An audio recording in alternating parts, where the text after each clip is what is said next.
Misinformation thrives in the shadows, twisting facts, spreading doubt. But we bring the truth to light. We verify, we uncover, live, unfiltered, and biased. From the campaign trail to the final tally, every moment, every vote, every voice counted. We cut through the noise, separating fact from fiction. Security operatives targeted journalists. So, no matter how loud the lies get, no matter how deep the deception runs, we stand on one thing. Truth, always live, always factual, always NBS, the political command center.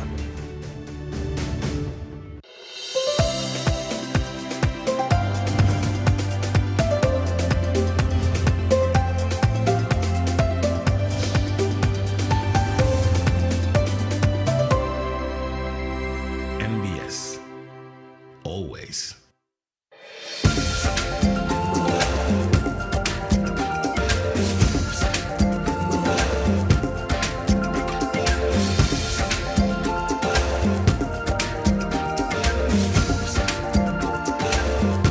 NBS Live at 9.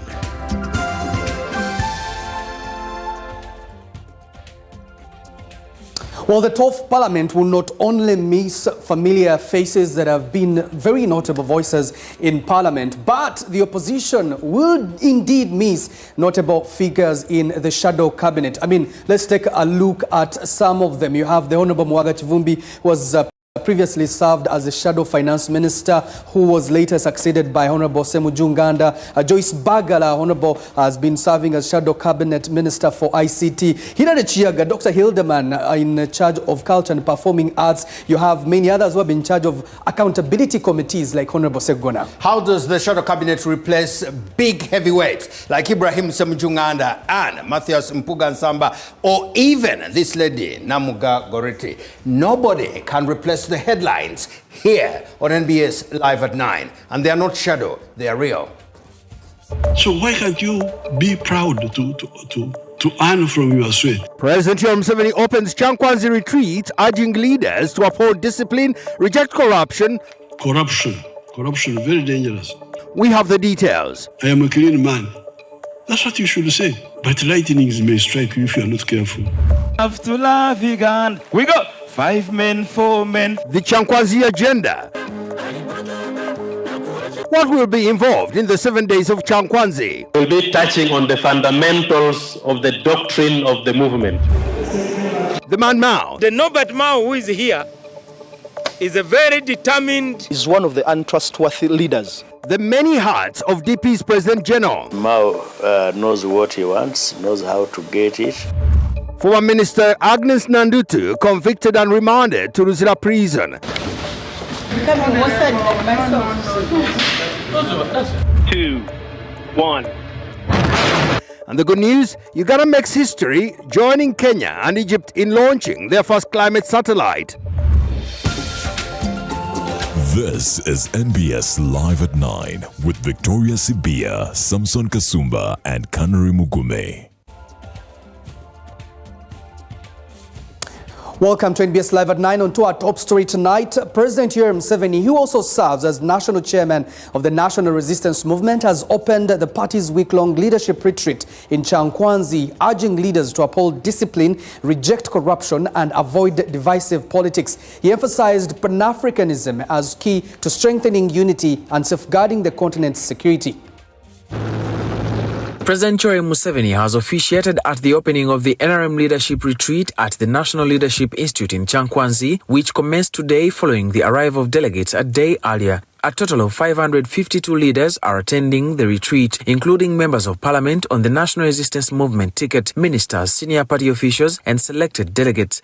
Participants, many dressed in UPDF-style attire, are set to take part in a series of structured training sessions. While opening the retreat, President Yoweri Museveni reflected on the fundamental principles that shaped the NRM, referencing Uganda's past challenges and the movement's role in addressing them. He outlined key ideological pillars including patriotism, Pan-Africanism, democracy, and socio-economic transformation. So therefore we said, our historical mission number 1 must be prosperity.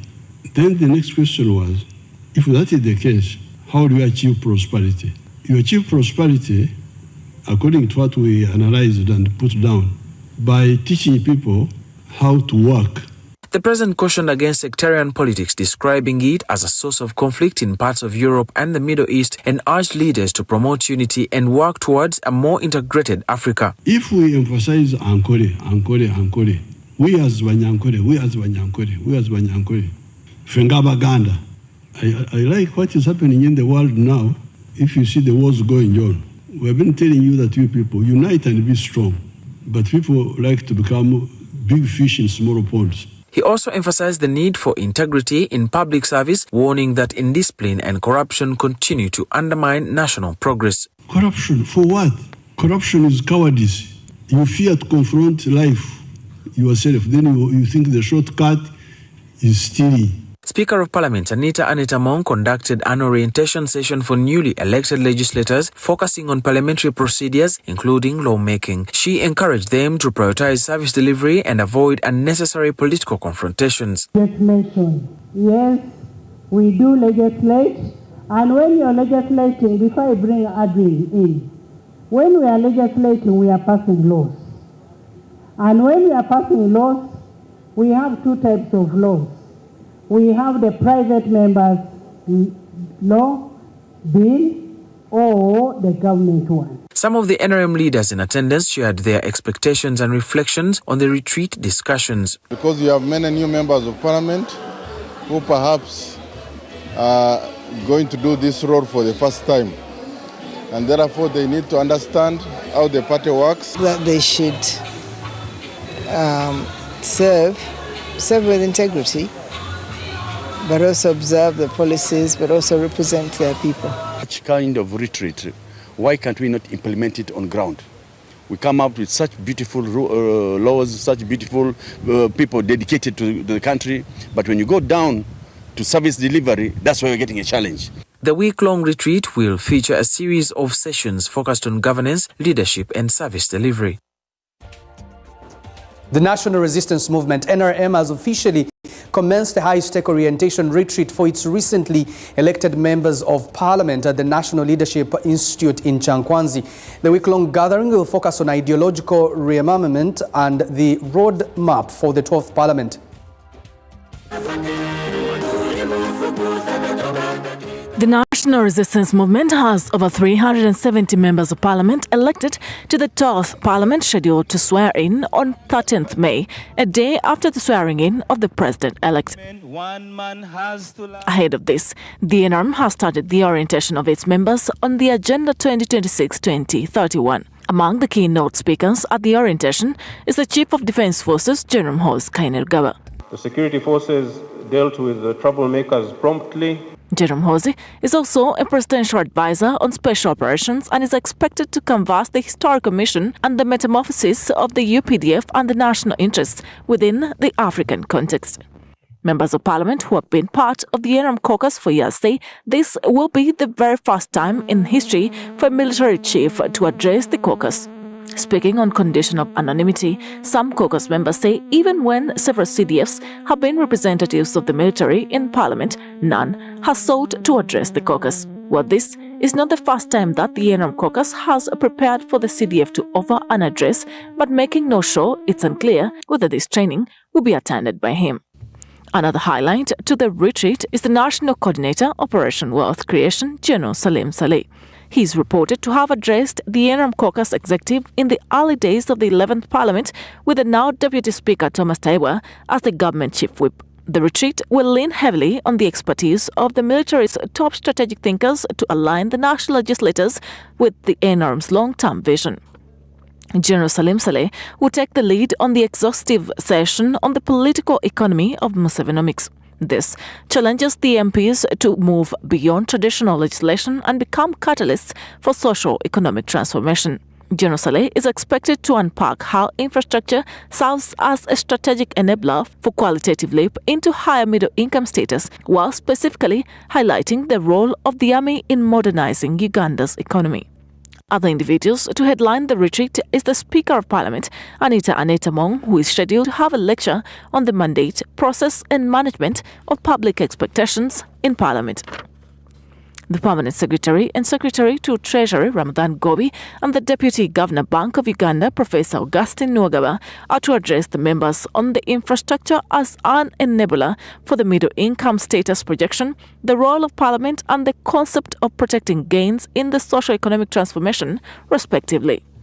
However, causing eyeballs on the program is the glaring absence of the DP party president, also Minister for Justice and Constitutional Affairs, Norbert Mao, on the retreat program for those expected to address the new caucus.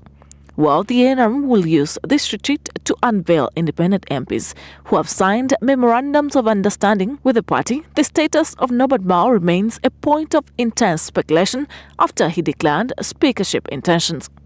The evident exclusion from the program leaves uncertainty and questions on the Mao ambitions. As the MPs elect prepare to sign the retreat resolutions on the final day with a collective commitment to the 2026-2031 NRM manifesto, one must ask, does Norbert Mao have a realistic chance at the speakership if the NRM leadership will accord him the platform to address the very caucus that will vote for the next speaker, and whether his presence in Chankwanzi is merely symbolic? All right, so let's take a look at the Chankwanzi agenda. The program is expected not to leave any room for leisure, so the incoming legislators will undergo intense sessions, and let's take a look at them. One is on mindset change, unpacking ways of thinking required to transition Uganda to a tenfold growth development path. That is, of course, part of the what is on the agenda. And then the whipping system, a deep dive into the NRM Code of Conduct and enforce party cohesion and address the high attrition rate seen in previous parliaments. This time around, attrition rate has been at about 70%. Then we also look at the parish development model system, the framing of the PDM as the silver bullet to eradicate the subsistence economy. That is also part on the agenda. And also look at personal management, the practical life lessons on parliamentary etiquette, decorum, and crucially managing personal finances to avoid the debt traps that often haunt new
Chairman of the Democratic Front, many thanks for sharing your views with us on that story. Now, let's get to the opposition. Skepticism is growing over how the opposition is preparing to select a shadow cabinet to oversee alternative business in the 12th Parliament.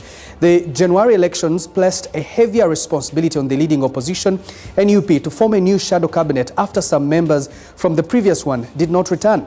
Analysts and scholars have urged the party to prioritize professionalism and seniority in their selections. However, former Commissioner and Buheju County Member of Parliament Francis Mwijuche believes the chosen cabinet in the shadow will signal the direction the opposition intends to take over the next 5 years.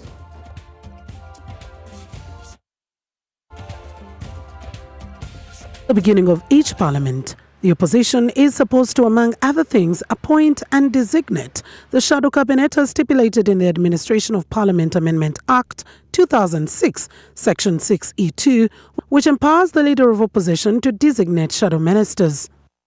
According to Rule 14.2 Rules of Procedure of Parliament, these shadow portfolios ought to reflect government cabinet roles. The powers to choose the next shadow cabinet now lies on the shoulders of the National Unity Platform, a party that secured the largest share of the members of parliament in the opposition, although they have a pool of up to 91 members of parliament to pick up from. I really see that the task is not very difficult as long as the principles are clear. Buheju County legislator and former Commissioner of Parliament Francis Mwijuche has advised the National Unity Platform NUP to be mindful of the cabinet they pick, as these will reflect the direction these want to take for the next 5 years. People want to read through your cabinet, compare it with the NRM cabinet and see your cabinet better.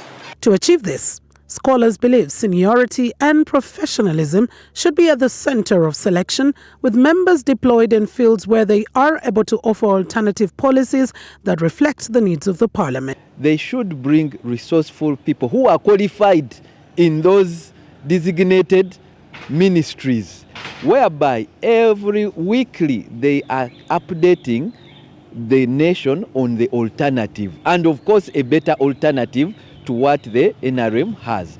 Yet, this will not come without issues, as the party will have to be mindful of selecting people whose agenda could be different from that of the appointing authority. NUP itself has been the victim of their own decisions after the Bardege Laibi Division Member of Parliament, Ojara Mapenduzi, whom the party had appointed as chairperson of a committee, moved the motion to censure fellow appointed Commissioner Francis Zake. The same party also saw members of Parliament Joyce Bagala and Abed Bwanika decline to step down from the committee leadership positions where they had been asked to serve. All these have cast burden on how the party should go about appointing who they should be serving with in the opposition government. So, but again, anybody can let you down. So we have seen people backslide. So as long as once they have gone, you replace them with better people who will still advance the opposition cause. I think that's fine.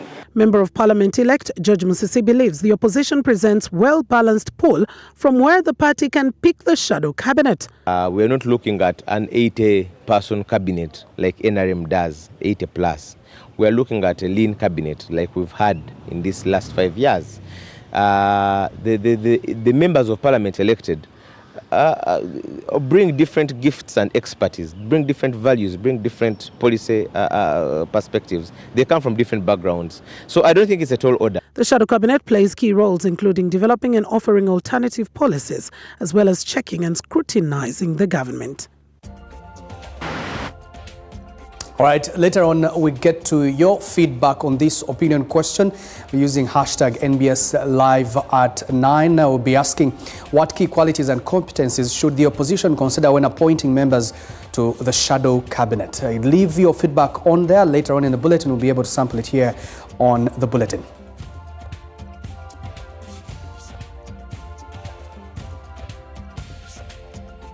All right, so let's get into what exactly lies ahead for the opposition in appointment of the shadow cabinet. Joining us tonight is political strategist Leonard Egesa to throw some perspective on that particular story. Egesa, many thanks for joining us tonight.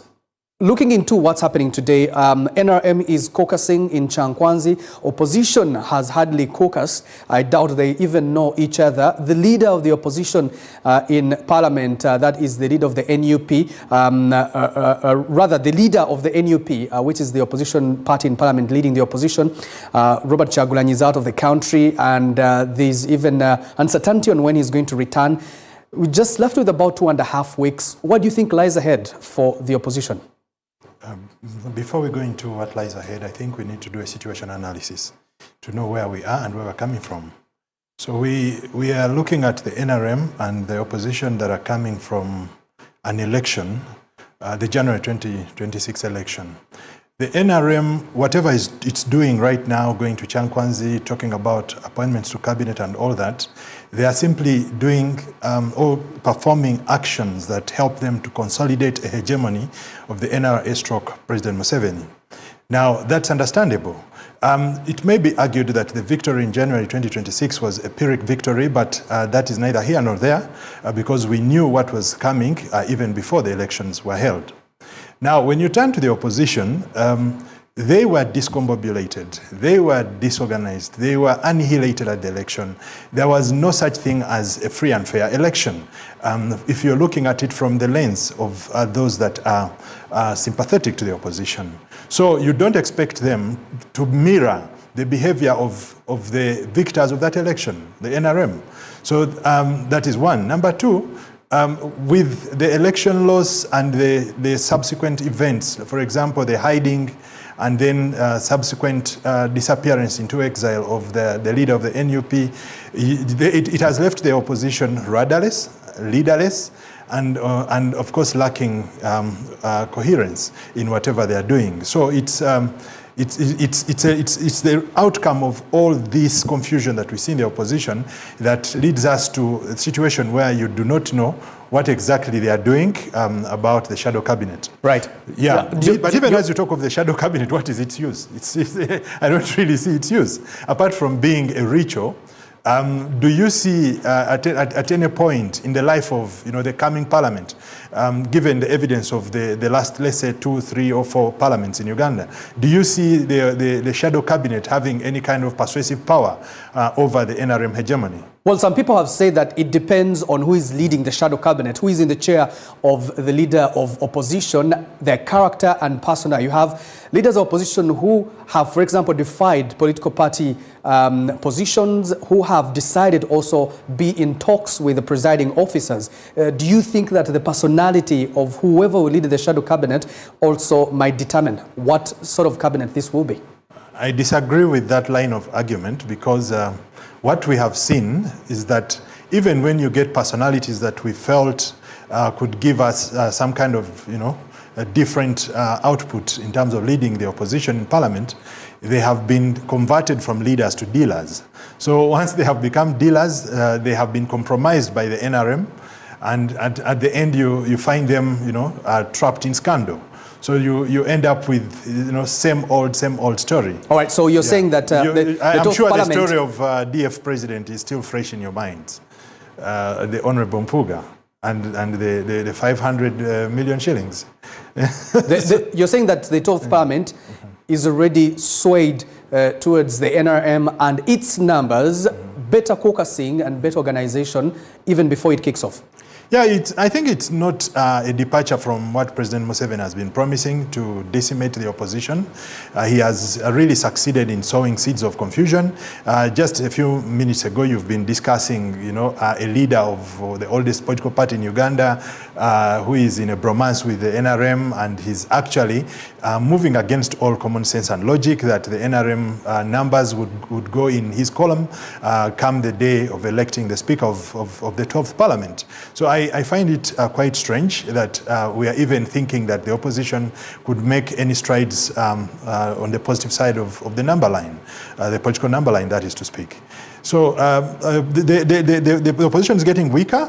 President Museveni and his NRM are getting more experienced in weakening the opposition and of course, making this a mockery of parliamentary democracy. Leonard de Gessa, thank you so much for speaking to us tonight and giving us your perspective onto that story. Okay. Now let's take a look at your feedback on the question I teased earlier. Feedback brought to you by. They are designed to support your growth. Visit absa.co.ug for personal loans that help where it matters. Absa, your story matters. All right, remember the question I just sampled a while ago, and now let's take a look at your feedback on that question. What key qualities and competences should the opposition consider when appointing members to the shadow cabinet? Hashtag NBS Live at 9. First comment here coming in from Thomas Obita. Unlike the government side, which has latitude to fish ministers and expertise from outside parliament, the opposition should use its limited source wisely by identifying experts from among their ranks for placement in matching sectors in order to be able to counter the government cabinet. William Musoki says he should consider persons' parliamentary experience, debating ability, technical and professional background so important. Okay. Ignatius Bahizi says the size of their shadows. Talking about ministers and cabinet, here is what's coming up. More to come, brought to you by blended pure vegetable cooking oil, second best to a mother's love.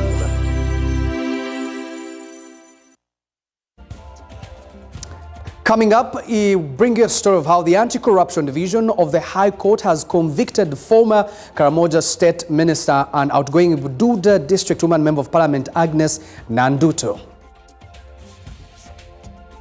That's, of course, in the illegal, involvement in the acquisition and possession of the Karamoja iron sheets. That story and much more coming up here on NBS.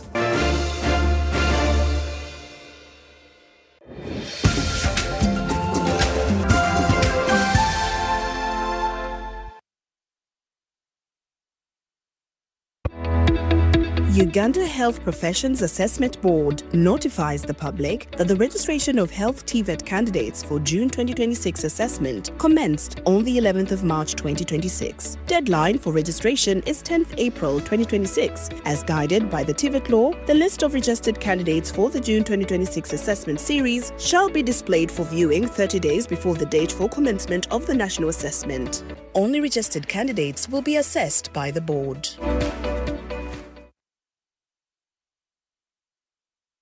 If whiskey could talk, Johnny Walker Black Label would sing. With notes that only come with 12 years in a barrel. Sweet, smooth toffee, rich fruit, and a touch of smoke. Tastes as good as it sounds.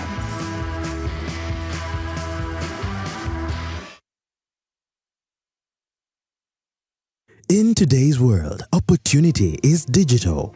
Is your education keeping pace? At Cavendish University, Uganda, we don't just use technology, we're built around it. Our state-of-the-art digital portal and our world-class public health laboratories are your launchpad. Because here, we focus on one outcome, your success. We equip you with in-demand digital skills, critical thinking, and real-world experience. We don't just award degrees, we prepare you for gainful employment and entrepreneurship globally. Enroll with Cavendish University, Uganda this semester. Registration is ongoing. Cavendish University, Uganda. Your success begins here. When you don't use Momo, you get unwanted surprises. Save yourself from unwanted surprises. Use the Momo app or dial *165*3# to pay and enjoy zero charges below 5K. That's the power of Momo.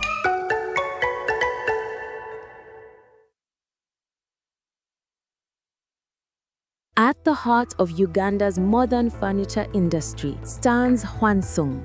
Experience the white and black metal high glossy kitchen, a reflection of modern elegance built to last. Every detail is designed for convenience, from smooth sliding drawers to integrated dustbin accessories that keep your space spotless.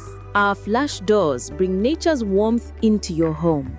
handcrafted to perfection, with a finish that speaks of heritage and strength. Our TV stands and lobby lounge partitions bring beauty into every home. Hwansung makes a difference.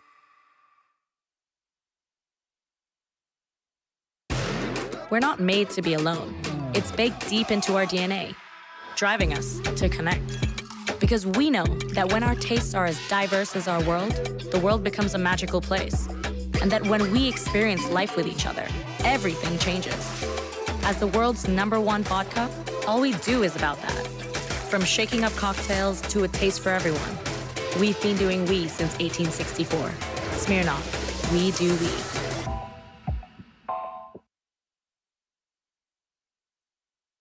It's our mission to secure your money.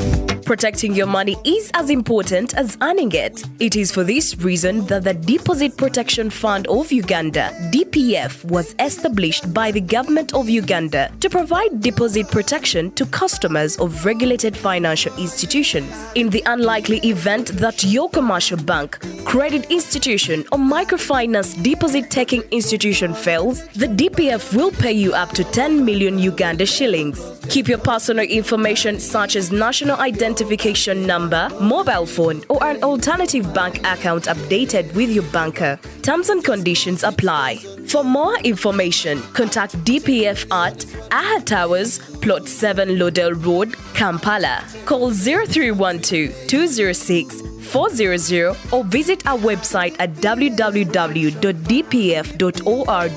We are the DPF. We protect your money. Protection Fund of Uganda. Cooking all that makes food sweet. Tastes so good like mama's keys. Sweet Tamasana, yeah. Stir gold. It's the oil you cooking oil for a tasty meal to live a healthy, happy life. Stir gold. Refined, fortified, blended pure vegetable cooking oil. Second best to a mother's love.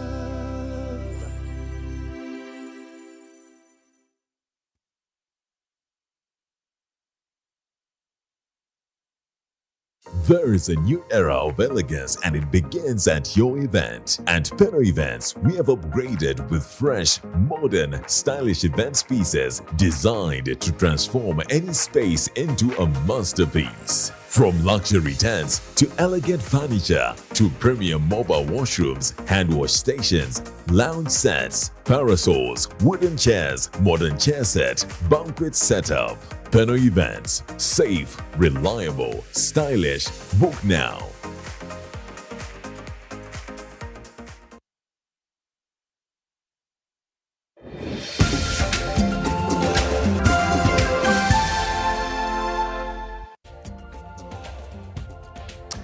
Now, Jubilee Insurance has outlined a new strategic direction following the integration of its life and health business, citing improved performance, stronger customer focus, and growing market confidence. The company does say that the move positions it for sustainable growth and expanding access to insurance and strengthening financial protection. So let's talk to Mr. Eugene Matekele, who is the acting CEO for Jubilee Insurance, who joins us this evening.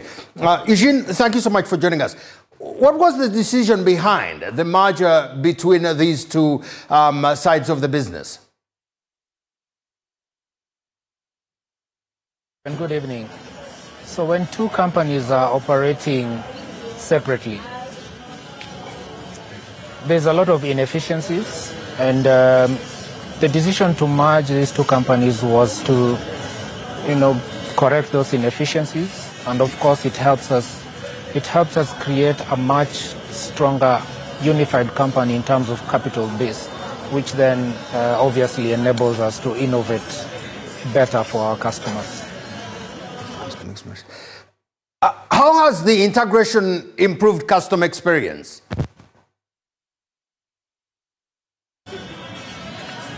So if you think about it, if a customer can come to one unit, say the health side, to buy a medical product, And then if they need a life product, they'd have to move across to another unit to buy a medical product. So really the essence of coming together, and we've just formally launched the amalgamated brand. But really the essence of coming together is to ensure that that customer who walks into Jubilee can come out with a solution that covers both life and health all under one roof. And that extends into servicing as well. So whether it's paying claims or just dealing with their queries, they don't have to walk out to go anywhere else to get a different product that they can get from one roof. What kind of challenges have you encountered during the transitional period? I'd say a marriage of the cultures. Of course, it's something that we anticipated and we knew it would be a risk. So when you're merging two entities, you have two different teams of people who understand one process from the other. And our biggest challenge so far was trying to marry those two cultures. We had a very diverse team who've actually helped us streamline processes and ensure that, you know, one culture does not eat the other, but rather you have one big solidified team and you actually derive a lot of benefits and synergies from having them together in one place. And what is your strategic plan to reach low coverage markets? Yes, so at Jubilee we innovate and we'll continue innovating on products. For the low coverage market, we have actually got our mass market product approved. So the amalgamation helps us to reach out to, so it improves the distribution that the distribution footprint that we currently have to reach out to the mass market, and in that way we can get every single Ugandan covered by some sort of insurance, which really is our vision at the end of the day. Eugene, thank you so much for your time and congratulations on your achievements, and we wish you the very best of the business. Thank you a bunch. Now let's go to service above self. After all, it is the Rotary Club, president of Chigo Seven Lakes Golf, Kin Karisa, that has urged Rotaractors, it is, from the baby club of the Rotary Club of Chigo Seven Lakes Golf to serve beyond their clubs, build strong personal brands, fight for their rights and act with clear intentions in everything that they do. During his speech in the official president's visit to the Rotary Club of Chigo Seven Lakes Golf, he rallied Rotaractors from several clubs to embrace purposeful leadership. Boy, did he speak from his heart. The spirit of service, leadership and self-awareness took center stage as the Rotary Club president of Chigo Seven Lakes Golf, Kin Karisa, made his official visit to the Rotary Club of Chigo Seven Lakes Golf, fondly regarded as the baby club.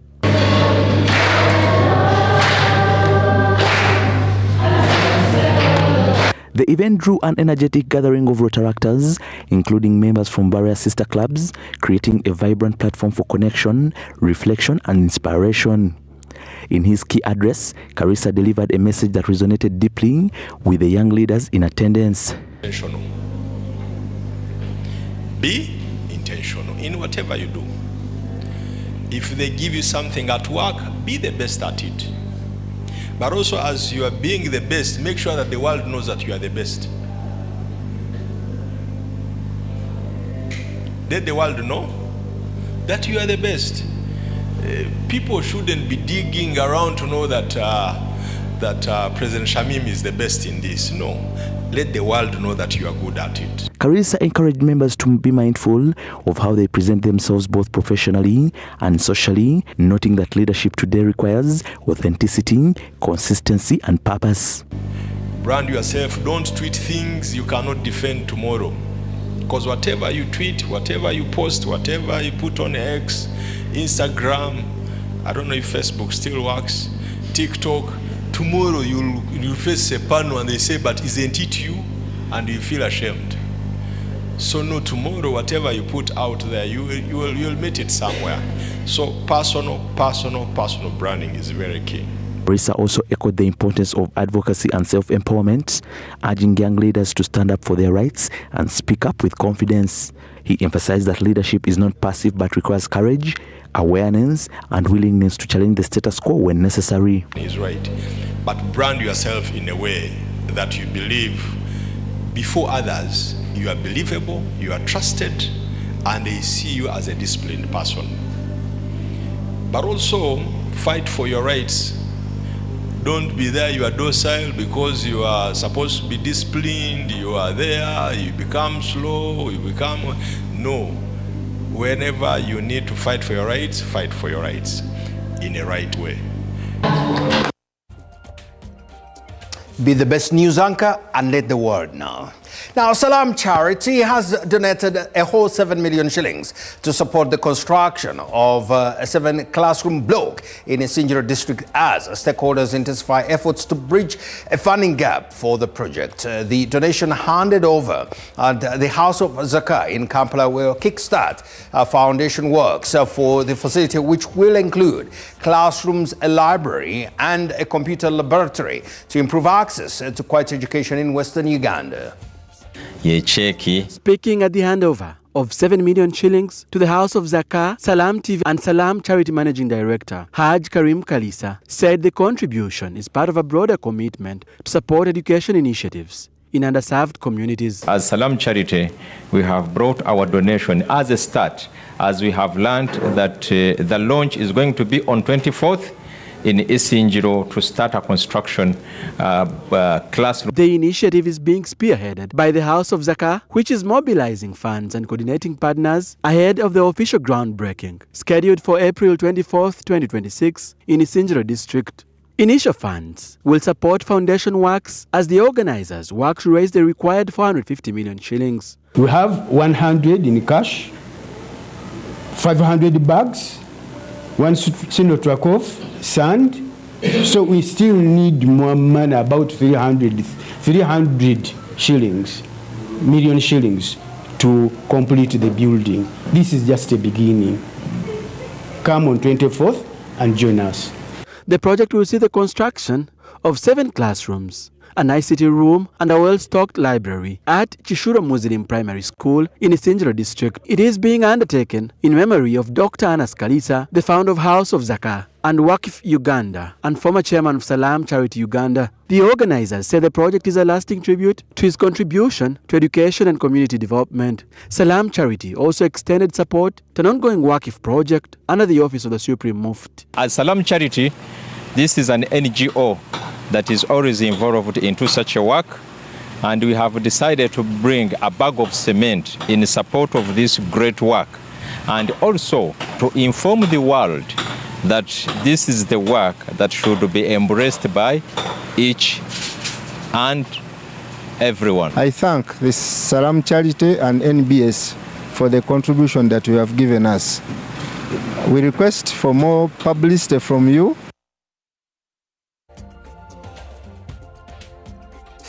Let's go to the courts. It is the Anti-Corruption Division of the High Court that has convicted former Karamoja State Minister and outgoing Bududa District Woman Member of Parliament Agnes Nandutu for her involvement in the illegal acquisition and possession of government iron sheets meant for vulnerable communities in Karamoja. Following the conviction, Nandutu's bail was revoked and she was remanded to Ruzira Prison.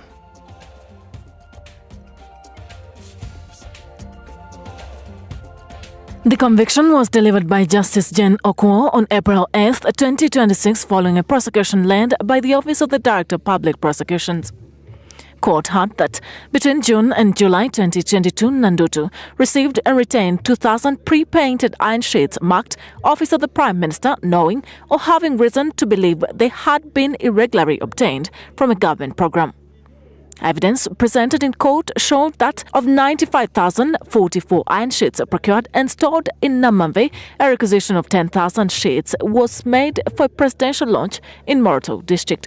However, only 1,000 sheets were officially issued, leaving a significant surplus in storage.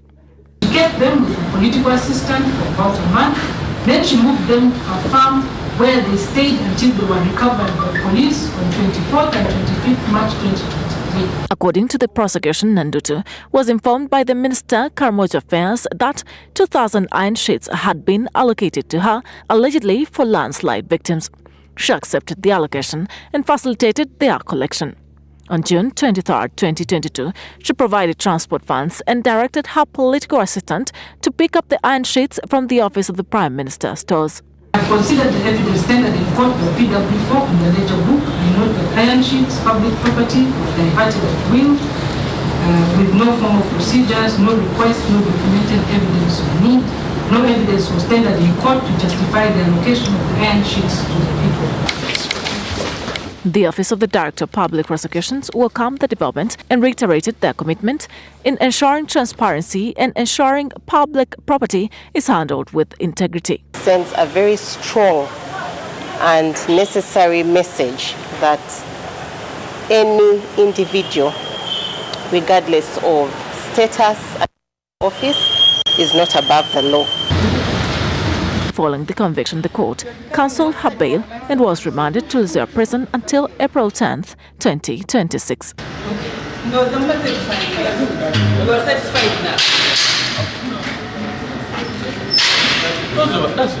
photos are in Africa now.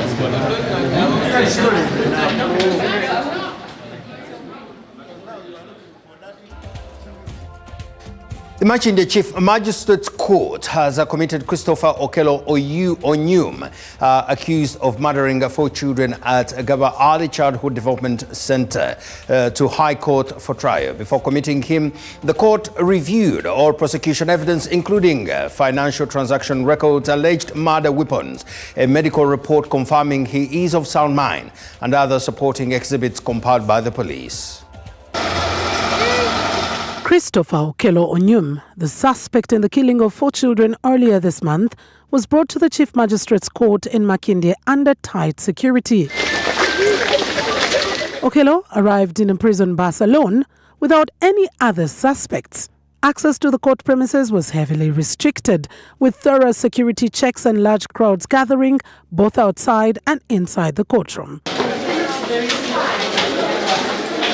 As court convened, the presiding magistrate, Sarah Basemera Ann, read out 4 counts of murder against Okello. She informed court that investigations are complete and all evidence required for trial in the High Court had been compiled by police before proceeding to read it out in detail.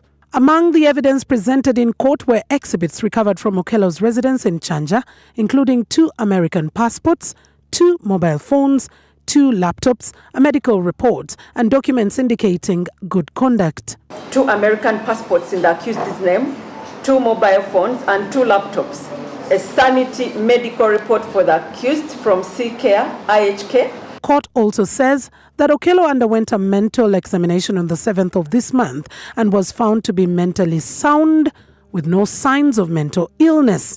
The report indicated that he was fully aware of his actions. However, prosecution told court that the accused reportedly subscribes to beliefs linked to richer wealth acquisition involving bloodshed, which they argue could have motivated the killings. He was also found to be of normal behavior, calm, cooperative with a coherent speech, intact memory, and exhibited good judgment. His thought process was found to be normal but believed in wealth by human sacrifice, and was able to explain the reason for killing the children as fortune hunting or enrichment. Further evidence presented included records of mobile money and bank transactions, his movements on the day of the murder, a blood-stained knife allegedly used in the killings, and 2 additional knives recovered from his bag at the time of arrest. The police recovered the blood-stained knife used by the accused person to kill the 4 victims from within the compound. The said knife was exhibited and preserved for further forensic analysis. In the process of transferring the accused to the police patrol vehicle, 2 other knives dropped from his pockets. Post-mortem reports were also presented in court as evidence. These indicate that all 4 children sustained deep cuts, mostly on the right side of their necks. For Etuku Gideon, he had a 14-centimeter long open wound on the right side of the neck. The wound was deep, transecting through the skin plus underlying posterior neck muscles. transacting the esophagus. Following the reading of the evidence, the magistrate committed Okello to the High Court, which has the jurisdiction to try capital offences. He will now appear before the High Court, where he can also apply for bail as the case proceeds. The evidence presented will form part of the prosecution's case during trial.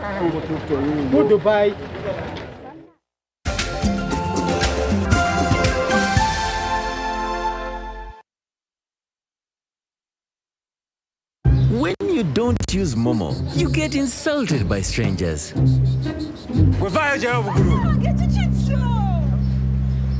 Save yourself from insults. Use the Momo app or dial *165*3# to pay and enjoy zero charges below 5K. That's the power of Momo.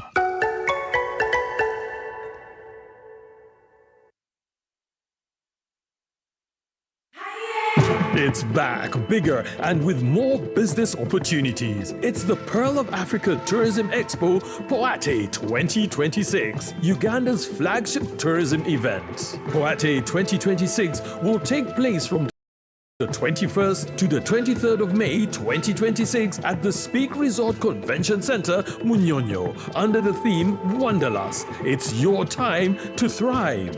Yes, it's your time to tap into Uganda's renewed optimism and tourism growth. Tourism stakeholders, travel trade partners, and tourism enthusiasts will be part of the Poate 2026. Come and network with like-minded people and unlock new business opportunities. To participate, register at www.poate.co.ug. Poate 2026 is brought to you by Uganda Tourism Board and partners. Built, tested, and taught. As the world moves forward, so do we. Blending data, innovation, and human insight to prepare the next generation of industry leaders. Insurance Training College in Uganda, enhancing professionalism.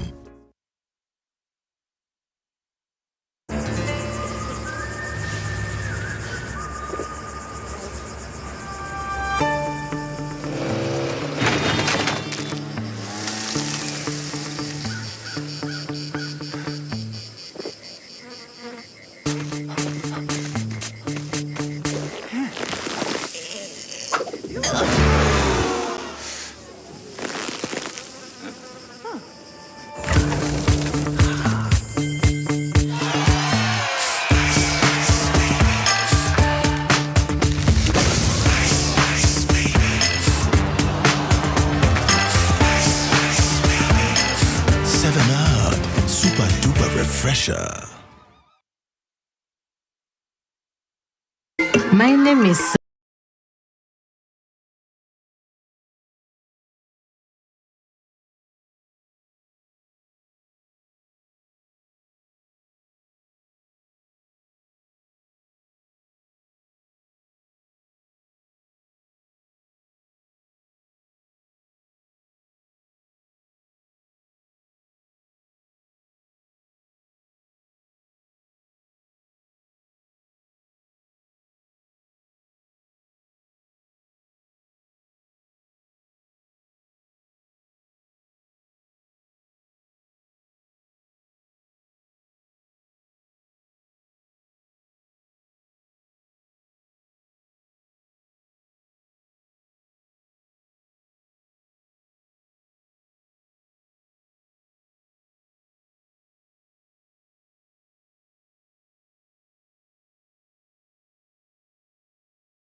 and assets alongside increased access to affordable law.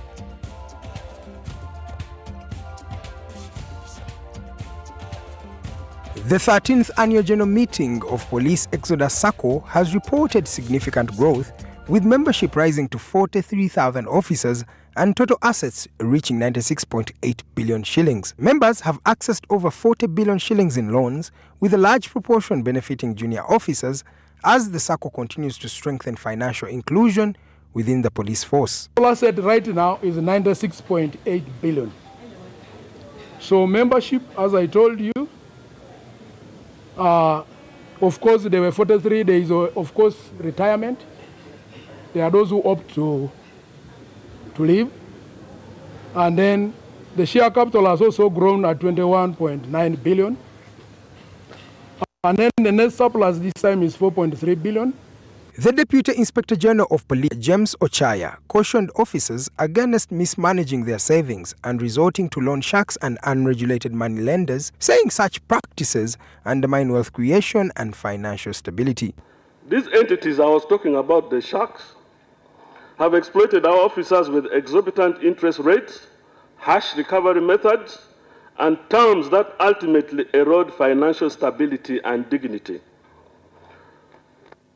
Officers should fall victim to such systems when a member-owned, transparent, and supportive institution like Exodus SACCO is in place. He also called on Police Exodus SACCO to prioritize digital transformation and expand investments in land and housing to secure members' long-term welfare. Digital transformation.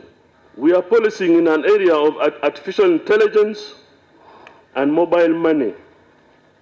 We want to see a SACCO where an officer in a remote border post can check their balance, apply for loan, or renew their share capital using